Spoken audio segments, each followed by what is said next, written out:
So, but are you surprised at anything you've been seeing, or do you anticipate that there's going to be changes that we should be? So, although President Trump ran on doing this, there was a discrepancy in a lot of people in his inner circle. I didn't love the optics of you going to Mar-a-Lago. Welcome, Patriots, and today we're going to dive into the surprising meeting. Welcome, Patriots, and today we're going to dive into the surprising meeting of Senator Fetterman at Mar-a-Lago. Stop everything you're doing and absolutely prepare yourself for an analysis that uncovers hidden truths, and it highlights the values that truly matter in building the future of the conservative nation. Now look at this, it's heating up once again. Pennsylvania Senator John Fetterman was the first Democratic senator to visit Mar-a-Lago, and he says he's committed to working alongside Republicans. Can he find a middle ground with an administration that has spent the first week in power destroying Democratic Party policies? So please welcome to our table, finally, in reality, Senator John Fetterman. It's hard to believe it's only been a week since the former president has retaken office. You were there at inauguration. He's been attempting to flex his power. So, but are you surprised at anything you've been seeing, or do you anticipate that there's going to be changes that we should be prepped for that we're not thinking about? I mean, honestly, I haven't been surprised by anything now. I mean, he's been doing essentially what he actually campaigned on that. He announced he is going to pardon the J6 individuals. He is going to absolutely go after the border. So there's a lot of things that he's already ran on. I mean, criticized a lot of it, and I don't agree with everything either, but it's undeniable he actually ran on that and been really upfront. He's like, I am your reputation, and he's, kind of making those moves. So that's kind of where we're at. Early on, immediately after the election, I was like, hey, we have a choice. We can freak out and follow every other thing around, like a cat, with a laser, after everyone. But I'm not that guy. I'm not going to be that Democrat. For me, there's things I'm going to agree with, I'm going to disagree with, but I'm in the business of finding wins for Pennsylvania and for the nation, and engaging the president. I think I see that as doing my job. It's really surprising, isn't it? Seeing a Democratic senator seek dialogue at Mar-a-Lago. So Mar-a-Lago is a relevant symbol of American conservatism. Is it a strategy for collaboration? Does this meeting show bipartisan intentions? Or perhaps even a strategy to promote pragmatic collaboration? We can still ask, is this meeting an indication of bipartisan intentions? Are they gaining ground? Check out the revelations that follow. Well said. And I wanted to ask you, so you went down to Mar-a-Lago and met with the president, and he actually was singing your praises after. He said you were fascinating, impressive, a common sense person. I agree with him on that. Not a liberal or a conservative. I'm curious what your takeaway was from meeting with him, and what, if you found that there's any specific policy areas you think you can work with him on.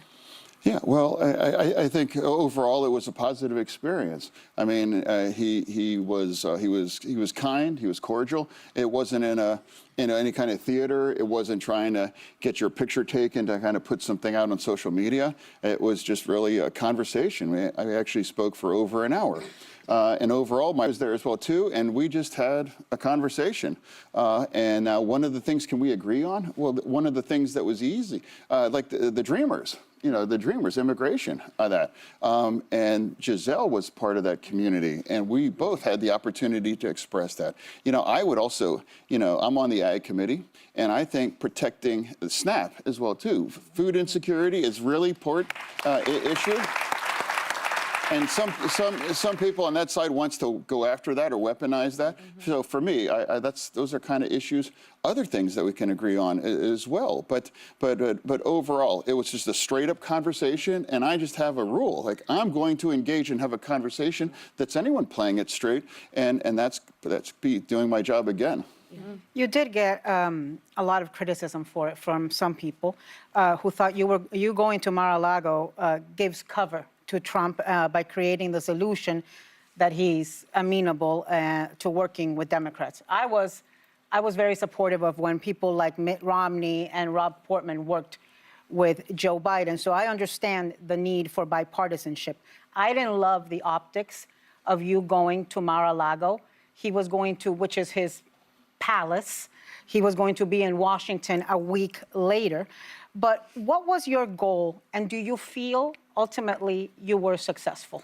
I was being lazy on the couch like Friday night, and my team reached out saying, hey, and I don't know if this is like a trolling or a hoax, but they extended an invitation. You know, what do you think? I'm like, well, I mean, if they're playing it straight, then I think it's pretty reasonable to have a conversation. You know, inviting me to engage, and I visited it. So maybe some people would be critical of that, but you know, for me, engaging the president, I think when you're in this business, I mean, that's part of the job. Anymore you would criticize Governor Newsom, you know, that, you know, received the president there after the fires in California. They are going to find a way to work together. I mean, that's where we are. And I hope maybe you are watching are tired of just like the venom and the hate. And it's like, I'd like more bipartisan kinds of things. And you are going to agree with things and you're going to disagree on things. And I'm going to pick my fights. And I'm not going to,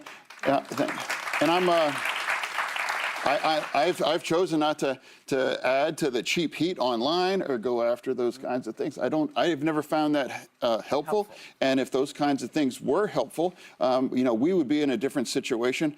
You know, we'd be the ones making those kinds of decisions with the new administration with then Vice President Harris. Yeah. Conversation. Fetterman's openness to conversations and discussions about sensitive issues raises important and thought-provoking questions. He indeed seems to be trying to balance maintaining his beliefs, but also to open up to dialogue. And this kind of attitude can signal to other lawmakers that it's possible to seek solutions. And that's what genuine people do. Indeed, they work for the good of our nation. The LEDs from DeVille continue with fallacies, episodes after episodes. Check out another one. You definitely won't believe it. Well, Senator, Trump's pardoning of roughly 1,500 January 6th rioters on his first day back in office is still reverberating. And when we last spoke with you in December, you were critical of Joe Biden having just pardoned his son, Hunter. So although President Trump ran on doing this, there was a discrepancy, and a lot of people in his inner circle said he wouldn't do it for violent offenders. So there was some surprise in what he ended up doing. Of course not. I'm on record criticizing going after Hunter Biden. And I also agreed that the trial in this city, in New York, was politically motivated, that wouldn't otherwise have been prosecuted if it was someone else. And I've been very front and center in pardons. You know, I chaired that process in Pennsylvania. You know, I was all about delivering second chances, and I was very proud of that. And I think that's really the cornerstone of criminal justice reform is if you are following the rules and you've paid your debt. I do believe you do. I do believe there needs to be a path for redemption. And this process, you know, whether Joe Biden or whether President Trump, you know, I don't agree with many of those pardons, especially on the J6 ones. And I've called that out. I've been on record saying that that's just not true. If you're going to abuse the process, you know, somebody that's been very committed as part of that, has made that part of my career. I think it's sad because it's been politicized. And I think, if anything, that might have set some things back because people assume now, you know, depending on what team's in office, you know, those are the people that get some redemption. I just for clarification, did you mean that the 34-count case in which Donald Trump was found guilty of various financial crimes was politically motivated here in New York? I found that when the judicial system gets weaponized and targeted political enemies for political gain, I think that's inappropriate, and I think that degrades our collective trust in this a very important institution, whether that's on a Democratic going after a Republican or a Republican going after a Democratic one. And I like to think I call it strikes and balls because the judicial system has to remain impartial. I mean, that's really the cornerstone of our society. Would that be the way that things worked? Wouldn't that be great if that's the way that things actually work? And in times of extreme polarization, a flexible and collaborative attitude. They transcend the political barriers of American politics, and choices like Fetterman's to open up collaboration and dialogue, even with political diversities, it might be exactly what we need in the current climate. However, he essentially needs to do this without alienating his base voters. And could this approach from Fetterman potentially influence other political figures and embrace a dynamic of cooperation and pragmatism, the truth is undeniable in a time of excessive rhetoric and division. We do need more constructive dialogues and pointed critiques, things that are lacking in many sectors these days. And do you agree that we need to defend our values with conviction and common sense? Leave your support below. Let's discuss how we can act politically more strongly in current political landscape. Let's move forward. And for more videos like this, subscribe to the channel and turn on the notification bell. Thank you all very much. Share your opinion with your friends, family, and as many people as you can. See you in our next video.